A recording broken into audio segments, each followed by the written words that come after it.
Сегодня второй день визита премьер-министра России Михаила Мишустина в Татарстан. Он находится в особой экономической зоне Алабуга. В программе посещение предприятия, которое производит углеводородные волокна, и совещание по строительству дороги Европа-Западный Китай.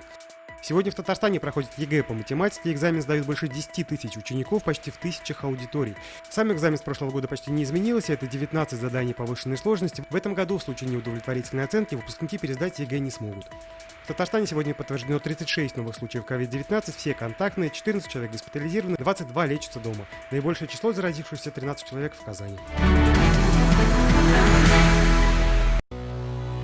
Наша рука помощи вашему бизнесу. Антикризисные предложения. Телефон 843 5 705 100.